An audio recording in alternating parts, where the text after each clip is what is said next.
A week after I fully paid off my condo, my sister showed up and announced that our parents had agreed to let her family move in. She expected me to leave and find another place. I'm 32, single, no kids, and I work in IT. My parents live 30 minutes away in the same suburb where we grew up. My sister Megan is 28, married to Daniel, has a 1-year-old daughter. She was always the one teachers loved, the one neighbors praised. I was the one mowing lawns in summer while Megan got to focus on school. My parents didn't mean to pick favorites, but if something broke, it was somehow my fault. If Megan needed help, the whole family moved mountains. I had just finished paying off my condo 2 months ago, a 2-bedroom place in Chicago. Nothing fancy, but it was mine. Every inch of it had a story. The second-hand fridge that groaned every time it kicked on. The cheap dining table I'd assembled wrong so it wobbled if you leaned on it. The closet I converted into a tiny office because I couldn't afford a bigger place with a real one. For years this condo was the finish line I crawled toward. I skipped vacations, drove a car old enough to vote, learning to fix leaky sinks from YouTube instead of calling plumbers. My friends went to bars on weekends. I did DoorDash after work for extra cash.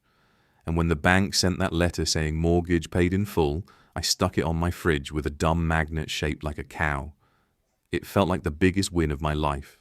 So when my sister Megan showed up out of nowhere that Tuesday afternoon, I thought maybe she came to congratulate me. She doesn't usually visit alone. Most times, if she's in the area, she drags our parents or her husband Daniel with her. But this time, it was just her standing in my doorway holding a giant iced coffee, looking like she owned the place already. "Hey," I said, stepping aside. She walked in without answering, eyes roaming over everything like she was inspecting an apartment for rent. She peeked into the second bedroom, the bathroom, even my tiny office closet. She stopped in the kitchen, hands on her hips. "This place is bigger than I remember," she said finally. Thanks." She nodded like she'd confirmed something in her head. Then she turned around and looked straight at me. "So," she began, like we were in the middle of some ongoing discussion. "We've agreed this place should belong to the family now." I blinked at her. "Excuse me? A family place?" she said again, slower this time, like I was missing the point. "It's ridiculous for you to keep all this room to yourself when Daniel and I have a baby and rent is impossible. We'll be moving in. You can find somewhere else."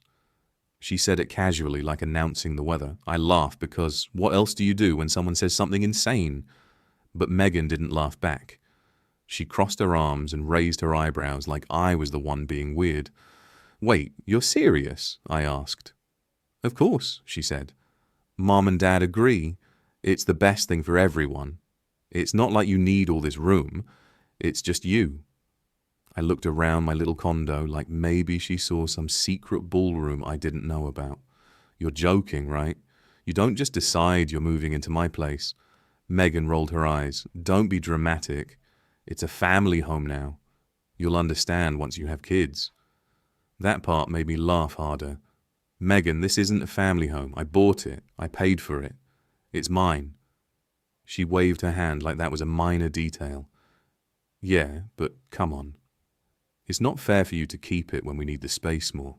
You can get an apartment somewhere, something small. You don't even use the second bedroom." I just stood there. I've heard some wild stuff from my family before, but this was a new level. "You've already talked to Mom and Dad?" I asked. "Of course," she said like it was obvious. "They think it makes total sense. Do they also think I'm just going to hand over my keys and start packing?" Megan sighed like I was being unreasonable. "Look, we're not trying to fight. It's just what's best for everyone. Daniel's hours got cut. Daycare costs keep going up. And you're sitting here with 2 bedrooms and no kids. It's kind of selfish, don't you think?" I blinked at her. "Selfish? Because I worked overtime and skipped dinners out so I could have a stable place to live. And now I'm selfish for not giving it away?" Megan grabbed her coffee from the counter like the conversation was settled.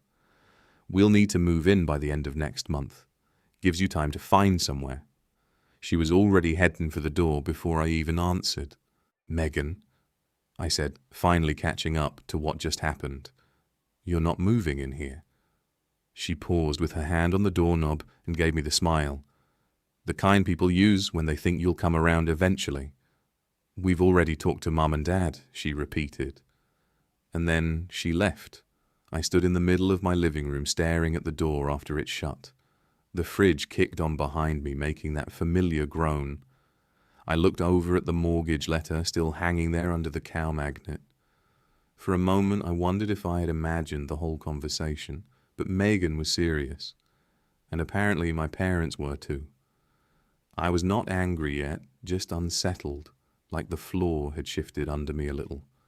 After she left, I stood there staring at the door for a while, almost expecting it to open again, but it never did. I sat down, opened my laptop, and tried to work, but I could not stop thinking about what she had called my condo, a family asset, as if she and Daniel had any right to decide that for me. If I was going to tell the whole story, I needed to explain how we got here, because this did not start yesterday. I have been working since I was 16. My first job was bussing tables at a greasy diner near our high school. I made minimum wage plus tips when customers felt generous, and most did not. After that came summer shifts at a hardware store, and then a part-time job at the campus library during college. By graduation, I was used to saying yes to every extra hour I could get. I lived cheaply for years, in a studio apartment facing a brick wall with furniture I bought off Craigslist. Meanwhile, Megan had a completely different life. She is 4 years younger than me, and my parents paid for her cheer camp, driving lessons, and prom dress, while telling me money was tight when I needed new brakes for my car. Megan was the golden child. Teachers loved her and neighbors adored her. When she forgot assignments, my parents said she was just tired, but when I got a B instead of an A, they asked why I had not studied harder. She was not evil. She was simply used to things going her way. When I was in college, she got into a private university that cost so much it made my stomach hurt. My parents co-signed her loans without hesitation, while I went to a state school on scholarships and part-time jobs. She studied communications and posted pictures from tailgate parties, spring breaks, and trendy coffee shops. I spent nights in the library finishing projects before my 6 o'clock morning shift, unloading trucks at the warehouse. 5 years ago, I bought my condo. It was the cheapest, decent 2-bedroom I could find in a neighborhood that was not falling apart. It needed work, with peeling paint, old appliances, and floors that squeaked in certain spots, but it was mine. I remember signing the papers with shaking hands, because I was terrified I would somehow mess everything up. Megan visited once and walked around wrinkling her nose. She called it cozy, which was really just a nicer way of saying small. I told her it was what I could afford, and she smiled like she was humoring me, then said she could never live somewhere like that, but good for me. That stayed with me. I worked extra weekend shifts, fixing other people's laptops, lived on instant noodles, and went years without buying decent clothes just so I could own a place. My sister treated it like a starter apartment she was too good for. Then she married Daniel. He is a quiet guy who teaches middle school science. He has always been polite, but he never talked much around me. They rented a nice 3-bedroom apartment nearby, in a newer building with a gym, rooftop deck, and all the extras. It was much nicer than my condo. They had a baby last year, and I sent gifts, visited, and tried to be a good uncle. Then daycare costs started piling up, Daniel's hours were cut, and Megan quit her part-time marketing job to stay home. Money problems slowly started coming up in conversations, with comments about bills, rent, and tight months. I figured they would downsize like anyone else when expenses got too high. Instead, Megan showed up at my door claiming my condo was now for the family, as if sharing the same blood meant it belonged to everyone. I was not surprised when my parents took her side. They always had. The difference now was that this place was not some family toy everyone could borrow. It was the one thing I had worked myself to the bone to earn. And suddenly, Megan thought she could walk in, claim it, and have Mom and Dad back her up like they always did. But I am not a kid anymore. I do not live in their house, eat their food, or borrow their car. I pay my own bills and take care of my home. I finally have something solid under my feet. Hearing Megan call me selfish for keeping the place I paid for brought out something in me that I had not felt before. It was anger, but it was also a stubbornness I did not know I had. This time, it was not about sharing toys or getting rides to school. This was my home, and I was not giving it up. The call came the morning after Megan showed up at my place. Mum called first. "Sweetie, I heard you were a little tense yesterday," she said in that voice people use when they are about to lecture you while pretending they are not. She was trying to sound gentle, but I knew what was coming. "Tense?" I asked. Megan told us what happened. "You have to see things from her side. They have a baby. Rent is impossible right now." Mum, she showed up at my door and announced she was moving into my home like the decision had already been made. Nobody even asked me. She probably assumed you would help them out. Family helps family. That is what we do. I told her I was not agreeing to anything. She sighed, like I had just admitted I was some kind of villain. "You do not even use the second bedroom," she said. "It is just sitting there while they are struggling. That does not seem fair." I told her again that it was not happening. She said we would talk about it more at dinner on Sunday. I did not even know there was a Sunday dinner planned. By lunchtime, my phone was buzzing again. This time it was Dad.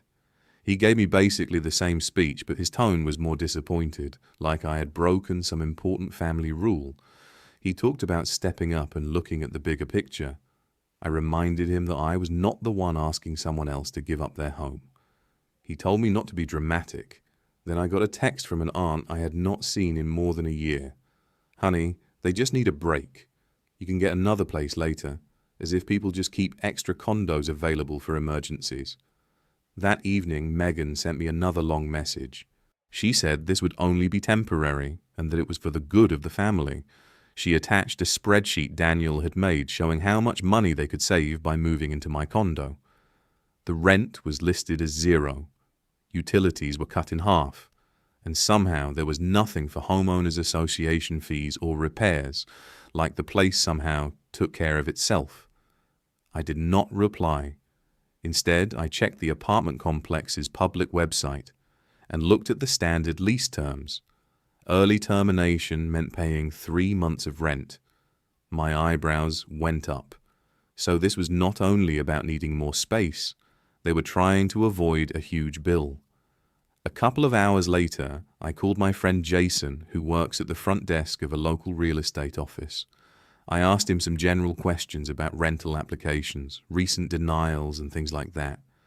He said there had been a lot lately because of high debt, missed payments, and terrible credit scores. He did not mention any names, but I started putting the pieces together myself. I did not tell Mom or Dad what I had learned. There was no reason to yet. Friday afternoon, Mum called again. "We are having family dinner Sunday," she said. "Everyone will be there and we can talk this through calmly, right?" I already knew how those dinners usually went. You sit at a table surrounded by relatives who all nod while someone explains why you are being unreasonable. Everyone stays polite until you finally give in. It was basically an intervention with lasagna. Still, I told her I would come. Saturday evening, Megan texted me again. "We need to be out of here in 4 weeks. Do not make this harder than it has to be." Harder for who, I wondered. I did not answer. Sunday came, and after lunch, I drove over to my parents' house. It was the same house where we had grown up. The hallway still had the same peeling wallpaper, and the couch still sank in the middle because Dad refused to replace it. When I walked inside, the first thing I noticed was the smell of garlic bread. The table was already set. Megan and Daniel were sitting together on one side like a panel waiting to interview me. My parents were in the kitchen. "Hey," I said. Megan smiled like nothing was wrong. "Hey, we are just about to eat." The second I sat down, I knew exactly what this was. Megan had that fake, polite smile she always used when she wanted something big. Daniel looked like he would rather be anywhere else. Mom and Dad kept exchanging silent looks like they had already agreed on a script. Megan started. "We only need the condo for a year," she said softly. like she was doing me a favor by giving me a deadline. "A year?" I asked. "Well, maybe less," she quickly added. "It depends on how fast we get back on our feet." I said nothing. She pushed the folder toward me again. Daniel and I worked out a plan, budget, timeline, everything. Daniel cleared his throat. "It is very organized. We would cover the utilities, obviously. We just would not pay rent since you already own the place." "Utilities?" I asked as I looked through the papers. "That is it?" Megan nodded as if she were offering me something generous. Mum leaned closer. "Honey, it is temporary. Think about the baby. She needs her own room."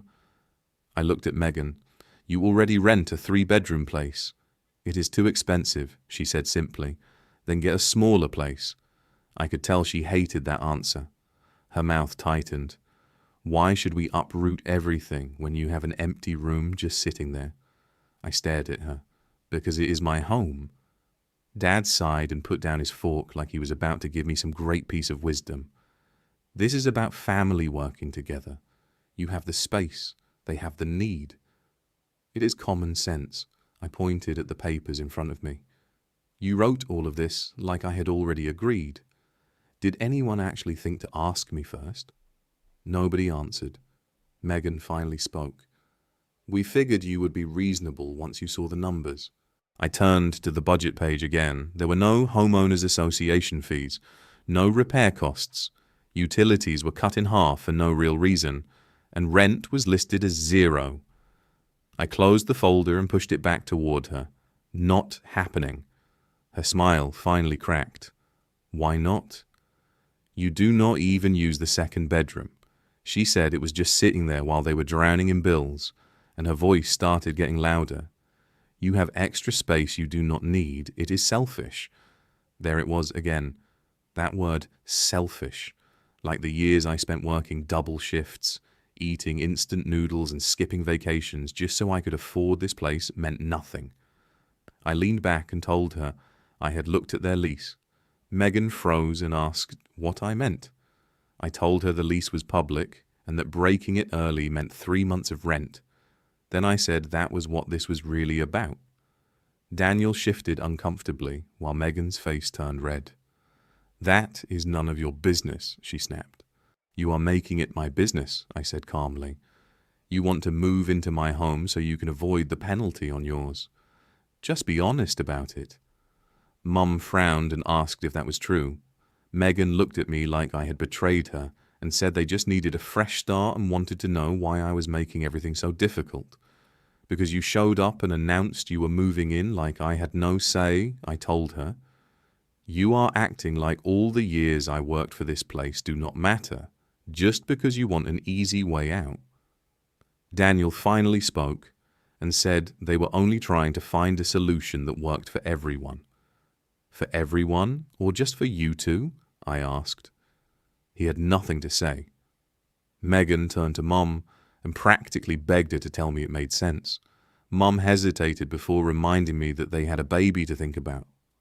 I cut her off and said maybe they should have planned better instead of showing up with fake budgets and expecting me to hand over my keys. Megan slammed her hand on the table. "We are family. Family helps each other. Family also respects each other," I said. "You do not get to decide that my home is no longer mine because you made bad financial choices."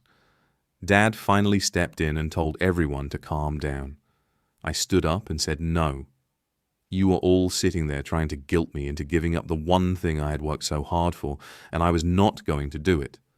Megan's voice shook as she asked if I would rather see them homeless than help. I reminded her that they rented a 3-bedroom apartment. They could sell some furniture, break the lease, and find something cheaper. People did that all the time, but they were not moving into my home. Mum looked stunned and said I could not mean that. I told her I did. This was not a debate anymore. Megan's face went red while Daniel stared down at the table like the wood grain was suddenly fascinating. I grabbed my jacket and thanked them for dinner as I headed for the door. Then I told Megan good luck with the lease. Nobody stopped me. On my way out, I heard her muttering to Mum that I was cold-hearted, but I did not even turn around. After that, the family chorus started. Megan kept saying we could still work things out. Mum repeated that family comes first. Dad kept talking about the bigger picture. Even an uncle I had not seen in a year had something to say about her having a baby while I did not. I stopped responding. I was not changing my mind. A week went by. Then one night after work, I came home and noticed something near my door. There were small scratches around the lock and a scuff low on the wood, like someone had lightly kicked it. I ran my finger over the marks. It could have been nothing, but I had lived there for 5 years. I knew every dent, every squeak, and every mark in that place. That damage had not been there before. My stomach dropped. I went inside, locked the door, and sat down at my laptop. I filled out the city's online non-emergency report form and kept it simple. I reported possible tampering, no entry, and no known suspect. After submitting it, I got the confirmation email and closed my laptop. The next day, I replaced the deadbolt with a drill-resistant one and installed 2 cameras. One was a door viewer aimed at the hallway, and the other was a small motion-activated camera inside covering the entrance. Both recorded in high definition and sent alerts directly to my phone. They were not expensive, and if I was right about who had been coming around, they were worth every penny. For 2 nights, nothing happened. The cameras stayed quiet, but I still checked the feeds before going to bed, and I kept my phone volume turned up in case an alert came through. On the 3rd night, it finally happened. At 2:37 in the morning, the buzzing of my phone on the nightstand woke me up. Motion detected at your door. I grabbed the phone and opened the camera app. The grainy black and white feed showed someone standing outside my condo. Megan had her hood pulled up, her hair sticking out on both sides, and her shoulders were hunched forward. She was holding something shiny and moving it around the lock. My chest tightened. I hit record on the app, jumped out of bed, and called 911. I whispered to the dispatcher that someone was trying to break into my condo and told her I had video. I gave her my address and stayed on the line. Megan kept working on the lock like she had done it before, almost like she knew I was not home. Then the building's hallway lights came on automatically. She froze for a second and looked over her shoulder before going right back to jiggling the lock. The dispatcher told me officers were close and instructed me to stay where I was. I watched the phone screen with my heart pounding. Then, about a minute later, 2 police officers appeared on the hallway camera, walking quickly toward her. Megan did not notice them until they were almost right behind her. I stayed behind the door until the officers reached the end of the hallway. When they told Megan to step back, I opened the door and showed them the live camera feed with the tool at my lock. They asked for her identification. She stumbled through an explanation about forgetting her keys. I showed them the recording with her holding the screwdriver right there at my door. They detained her in the hallway and put handcuffs on her red wrists.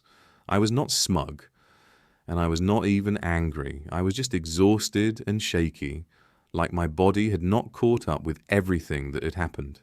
They asked if I wanted to press charges, and I said yes.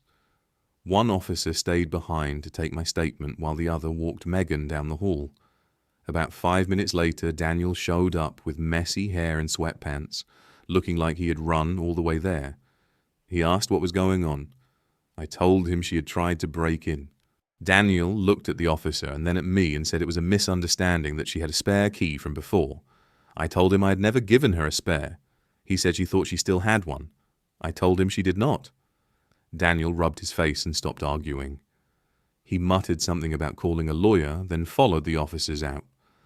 I locked the door behind them, checked the deadbolt twice, and sat on the couch staring at nothing for a long time. The cameras kept recording until the hallway finally became quiet again. The next morning, I called off work for a couple of hours because I wanted everything documented before anyone started blaming me again. First, I went to the police station and handed over the video files. They said they would get the 911 audio from dispatch. One officer gave me a case number and said the video made everything pretty clear. They had filed the report and would send it to the prosecutor, and I would get updates later. When I got home, I made 2 copies of everything. One went on a thumb drive, and the other went into a locked folder in my cloud account. I printed the incident report and put it in a folder with my mortgage papers. Then I emailed my boss and said I would be late because of a personal security incident. That was all I told him. He replied that I should handle what I needed to and thanked me for letting him know. I left it there. By noon, my phone would not stop ringing. Mum called first and asked how I could do that to my own sister. I reminded her that Megan had tried to break into my condo at 2 a.m. I told her I did not do this. Megan did. Mum said I did not have to call the police, like there had been some better option. I reminded her that Megan had a screwdriver in my lock and asked what she wanted me to do, open the door and offer her coffee. Mum said family should handle things privately. I asked if privately meant pretending it never happened. She had no answer. 2 hours later, Dad called with the same message in a different form. He said Megan had a baby and had made a mistake. He told me not to ruin her life over it. I told him she had made her own choices and that I had been asleep in my own home. I was not going to apologize for protecting it.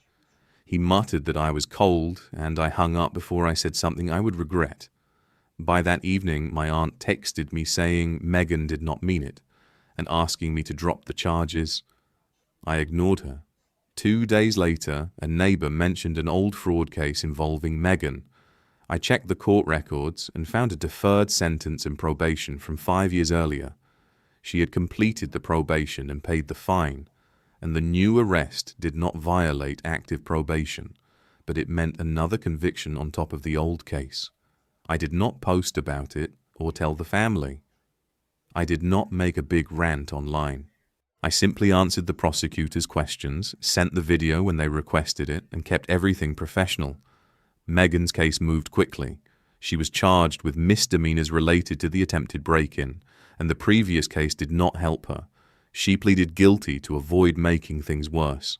The judge gave her a short 3-month sentence and a criminal record that would not disappear this time. Daniel texted me while she was serving the sentence. He wrote a long message about how much stress they had been under with daycare costs, medical bills, and rent that was too expensive. He said life had been coming at them too fast, and Megan was only trying to do what parents do, keep a roof over their child's head. I read the message twice, saved it, and did not respond. Their financial situation fell apart after that. They were still under a fixed-term lease, and when they broke it, the 3-month penalty came due. After that, they found a short-term month-to-month rental, but the price was much higher. With Megan out of work and now having a criminal record, Daniel had to carry everything on a teacher's salary. 3 months later, Megan was released. Mom told me they had moved into my parents' house for a while. I told her that was between them and Megan and Daniel, and it was not my business anymore. Mom did not like that answer. She said things were tense at the house. Megan and Daniel were fighting about money. Dad hated the noise. And Mom was constantly trying to keep everyone calm. I stayed out of it. A month later, I saw Dad in person when he stopped by my condo to drop off some mail that had accidentally gone to their address. He looked worn out. "Your sister is having a hard time," he finally said. "She made her choices," I told him. "She says you hate her now," I said. "I do not hate her, but I am done being the person everyone depends on while calling me selfish." He did not argue or defend her. He just nodded slowly, handed me the mail, and left. That was the last serious conversation we had about it. After that, my life returned to normal faster than I expected. I kept my usual routine, worked mornings, went to the gym in the evenings, and started fixing little things around the condo.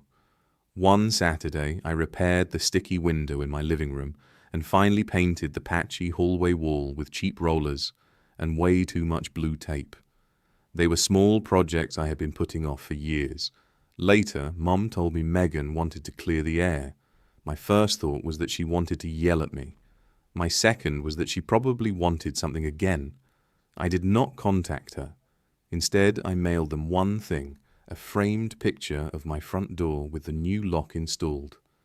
Under it, I left a short note saying I hoped they found a place that was truly theirs. No insults, no swearing, just a clear message. 2 weeks later, Mom called and said Megan wanted to talk. She said it carefully, like she was afraid of setting me off. I asked what about. Mom said Megan wanted to apologize. I asked whether the apology came before or after another request. Silence followed. I finally agreed to meet her, but I made one thing clear. My home was off the table, and nobody was coming over uninvited. If Megan could not agree to that, I was not going. Mum agreed. We arranged to meet Saturday at my parents' house, which Mum called neutral ground. Megan was already sitting at the kitchen table when I arrived, arms crossed and chin raised. Daniel sat beside her, looking like he wanted to disappear into his chair. I sat across from them and told Megan to go ahead since she wanted to talk. She got right to it. You did not have to call the police, she said sharply. Family does not do that to each other. I looked at her and reminded her that she had tried to break into my home. She said she was desperate, as if that explained everything, and claimed I had refused to listen and left them with no choice. I told her there had been a choice. They could have found another apartment like normal people. She waved her hand and asked if I knew how hard it was to have a baby with all those bills. They needed help. I told her what they really wanted was a free house. She snapped that they deserved help and that I had no idea what it was like because I did not have children. She pointed out all the unused space while they were drowning in bills. I felt my jaw tighten. Space I had worked for. Space I had paid for. While she was calling my condo small and laughing at it 5 years earlier. Megan rolled her eyes and said that was different. I kept my voice calm and told her it was not. She had treated my place like it was worthless until she needed it, and then she simply decided it belonged to her. She had not asked me. She had decided for me. She said I could have let them stay for a few months, but instead I had turned everything into a huge problem by pressing charges. I reminded her that she had ruined her own record. She was the one who picked up the screwdriver. She was the one who showed up at 2:37 in the morning, not me. Megan leaned forward and accused me of thinking I was better than them, because I had a condo and no children. She said I acted like working extra hours made me some kind of hero. I laughed once and told her I did not think I was better than anyone. I simply owned the place she had tried to take. Her face turned red. We just needed a break, she said. And I needed boundaries, I told her. Now I had them. She started to respond, but I kept going. You showed up without being invited. You ignored every no I gave you. You tried to break into my home, and now you are angry because your actions had consequences. Daniel finally spoke quietly and said she only meant that things did not have to go this far. I told him it went as far as she pushed it, and I was not going to carry the blame for her choices. Megan stared at me with her fists tight on the table and warned that one day I would need help and should not expect them to be there. I stood up and told her that was fine because then we would all be clear. I hoped they figured things out, but my home was off limits forever. No debates, no surprises, we were done. I walked out before she could answer. Weeks passed after that. Mum tried a couple more times to arrange family dinners, and every time I gave her the same condition. If my home came up even once, I was leaving. She said she understood. I went back to my routine. Work, gym, and small repairs around the condo. I bought a few cheap plants for the windowsill and finally replaced my old desk chair. For the first time in a long while, my life felt quiet. One afternoon, a cousin told me Megan had found a part-time job at a daycare and Daniel had picked up extra tutoring hours at school. A few months later, they found a smaller rental farther from the city. It was older and cheaper, but at least it was theirs. I never reached out. Not because I was angry, but because I was done. A year later, my condo looked better than it ever had. By then, I had fresh paint on every wall, not just the hallway. The locks on both doors were new, and I finally fixed the squeaky floorboard near the bedroom after years of saying I would get to it. I bought a decent couch and finally got rid of the lumpy one I had kept since college. I found a used rug that actually looked right with the curtains, and even my little closet office looked better. I put up a real shelf, instead of keeping everything stacked on milk crates. The plants on the windowsill were somehow still alive, and a couple of them had even grown new leaves. I watered them regularly, gave them plenty of sunlight, and sometimes talked to them when I was bored. Coming home felt different. It was not just because the condo looked better. It felt more like it truly belonged to me. I would come home from work, close the door, and hear the deadbolt click behind me, and I could feel the difference in my shoulders. The weight of that entire year was finally gone. No unexpected visitors, no guilt trips, and no more phone calls telling me I was selfish. The quiet did not feel lonely anymore. It felt steady. For the first time in years, I could sit on my couch with the television off and simply breathe in my own space without waiting for the next argument to start. It was not about winning or getting revenge. It was peace, and it came from finally having boundaries that stayed where I had put them.